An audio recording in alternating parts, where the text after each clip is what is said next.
Main और women में hair loss के सबसे कॉमन कॉजेज क्या हैं? तो हेयर लॉस का सबसे कॉमन कॉज हमेशा जेनेटिक्स ही होगा। हेयर लॉस के लिए एक और शब्द है एंड्रोजेनेटिक एलोपेशिया।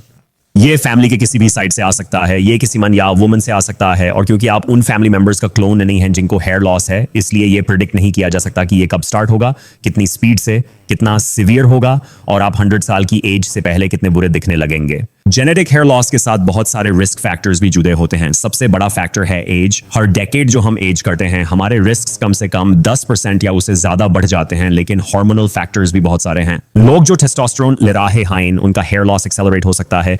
वुमेन जिनको पीसीओएस है, जब वुमेन अपने मेनोपॉजल ईयर्स से गुजरने लगती हैं, तो उनके हार्मोन्स में भी शिफ्ट आता है जो जेनेटिक हेयर लॉस को ट्रिगर कर सकता है या उससे वर्स बना सकता है। और थायराइड जैसे और भी फैक्टर्स हैं। अगर आपका थायराइड मेडिसिन से बैलेंस्ड है तो कोई इश्यू नहीं है, लेकिन अगर आपका थायराइड इम्बैलेंस्ड है तो ये जरूर हेयर लॉस का कॉज बन सकता है। हेयर लॉस का दूसरा सबसे कॉमन कॉज जो अभी भी जेनेटिक हेयर लॉस से कम है, उसे टेलोजन एफ्लूवियम कहते हैं। ये एक फैंसी शब्द है स्ट्रेस इंड्यूस्ड शेडिंग के लिए।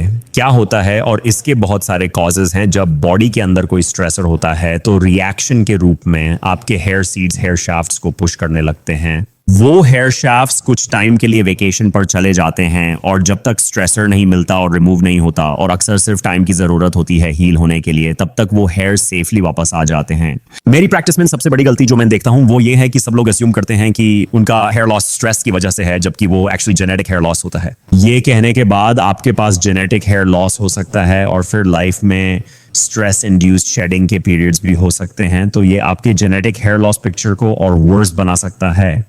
स्ट्रेस इंड्यूस्ड शेडिंग के बहुत कॉमन कॉजेज होते हैं न्यूट्रिशनल इम्बैलेंसेस, चाहे क्रैश डाइटिंग और ये नए वेट लॉस ड्रग्स जो बहुत तेजी से वेट लॉस करवाते हैं।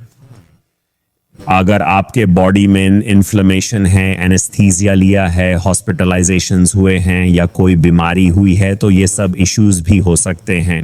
नियर ऑफिस में जो बड़े इश्यूज देखने को मिलते हैं वो ज्यादातर न्यूट्रिशनल होते हैं, जैसे लो आयरन, लो फेरिटिन, विटामिन डी, B12। ये कुछ लैब्स हैं जो हमेशा टेस्ट करना जरूरी होता है ताकि आपके बालों की हेल्थ के लिए सब कुछ ऑप्टिमल हो। एक बहुत कॉमन इशू जैसे मैंने पहले मेंशन किया वो है थायराइड। बहुत लोगों को सिम्टम्स नहीं होते या सिम्टम्स होते हैं पर उन्हें पता नहीं होता क्यों वो ऐसे फील कर रहे हैं, और जब हम उनका थायराइड चेक करते हैं तो पता चलता है कि उनके थायराइड फंक्शन में इम्बैलेंस है। जब हम सही मेडिकेशन ले लेते हैं और लैब्स नॉर्मल हो जाती हैं तो बाल वापस रिकवर कर लेते हैं। तो थायराइड इम्बैलेंस ज्यादातर स्ट्रेस इंड्यूस्ड शेडिंग की लिस्ट में आता है।